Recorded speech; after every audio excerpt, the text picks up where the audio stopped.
बिस्मिल्लाहिर्रहमानिर्रहीम। अस्सलाम वालेकुम वरहमतुल्लाहि वबरकातुहू। मोअज़्ज़िज़ हाज़रीन इकराम, बुजुर्गान कौम और मिल्लत, मेरी इज़्ज़तदार माँ और बहनों, गयूर नौजवान साथियों, मजलिस इत्तेहादुल मुस्लिमीन के उम्मीदवार मोहतरम जनाब गुलाम सरवर साहब, मोहम्मद शमशाद आलम साहब, मुखिया संघ ज़िला अध्यक्ष परवेज़ साहब, ज़िला परिषद बैसी व ज़िला सदर मजलिस इत्तेहादुल मुस्लिमीन जनाब मुख्तार साहब, ज़िला परिषद बैसी मोहतरम अख्तर साहब,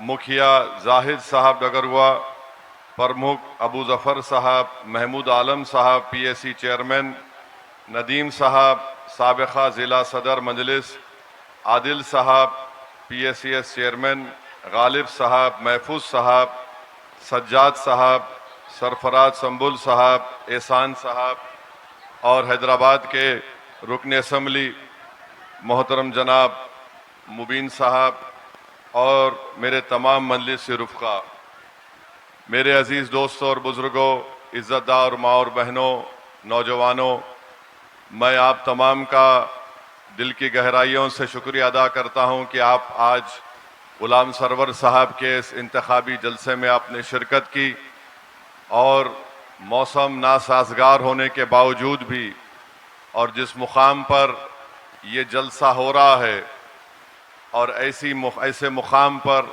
आप तमाम लोग यहाँ पर हज़ारों की तादाद में आए हैं, मुझे यकीनन ये कहना पड़ेगा कि इतनी बड़ी तादाद में आप लोगों का यहाँ पर जमा होना इस बात का पैगाम देता है कि इंशाअल्लाह ताला अब की बार भी इंशाअल्लाह बैसी से मजलिस इत्तेहादुल मुस्लिमीन का पतंग छाप का उम्मीदवार कामयाब होगा और विधायक बनेगा।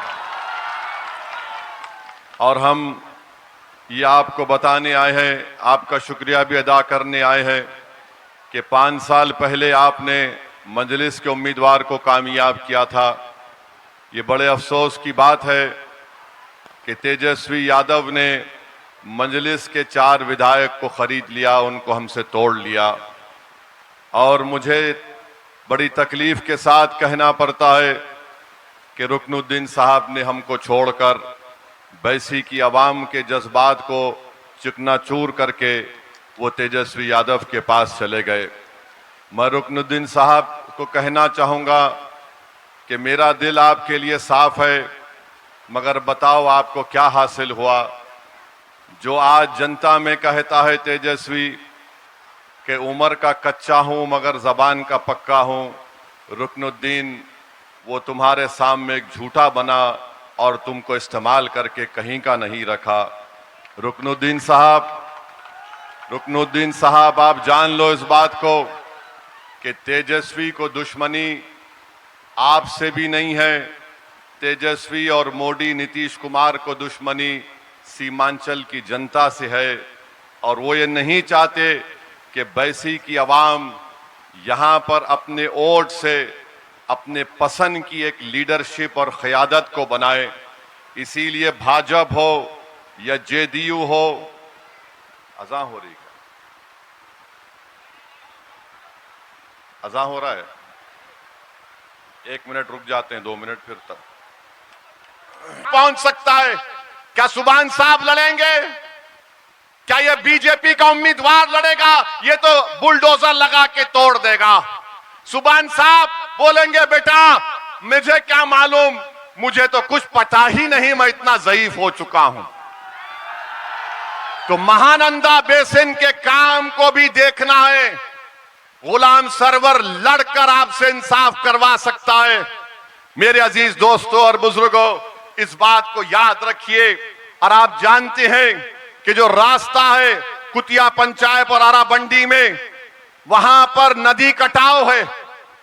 सुभान साहब आप मंत्री थे, राहत पुनर्निवास के, तो आपने क्या काम किया बताओ? आपने कोई काम नहीं किया। फिर अभी मुझे बताया गया कि सोता टोली से मथुरापुर जाने का रास्ता नहीं है, पुल अगर डालेंगे तो आधे किलोमीटर में तय हो जाएगा। पुल नहीं होने की बिना पर बैसी की जनता को 20 किलोमीटर का लंबा सफर काटना पड़ता है। अगर आप गुलाम सरवर को कामयाब करेंगे इंशाअल्लाह ताला, ये सोती टोला से मथुरा पुल का काम शुरू होगा, फिर मथुरापुर से चमन टोली। इतना बड़ा काम नहीं करवाए। बताओ रुकनुद्दीन साहब, आप तेजस्वी से जब कुछ बात करें तो ये तो पूछ लेते थे, मगर आपने वो भी नहीं किया। मगर इंशाअल्लाह ताला मैं आपसे वादा कर रहा हूं, ये जो मसाइल मैंने आपके सामने बैसी की आवाम के ताल्लुक से रखे, और फिर यहां पर बीमार हुए तो पूर्णिया सदर अस्पताल जाना पड़ता है। टीचर, डॉक्टर, गवर्नमेंट के अहदेदार अगर बैसी में आते तो बोलते यार ये तो बड़ा हमारे लिए सख्त जगह है, हमको यहां से जाना है। क्या ब्लॉक में रिश्वत आम नहीं हो चुकी है? क्या रिश्वत भ्रष्टाचार आम नहीं हुआ है? गुलाम सरवर साहब, आप भ्रष्टाचार को खत्म करेंगे? आप वादा कर रहे हैं, आप खून चूसने नहीं देंगे बैसा की जनता का, आप रोकेंगे इसको? बोलिए, रिश्वत रोकेंगे? बिल्कुल रोकेंगे सर, आपके नेतृत्व में बिल्कुल रोकेंगे इंशाअल्लाह।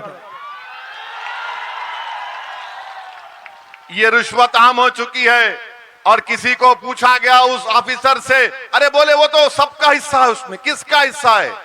बोले पूर्व विधायक का भी है, उनका भी है, हम सब मिलकर खाते हैं।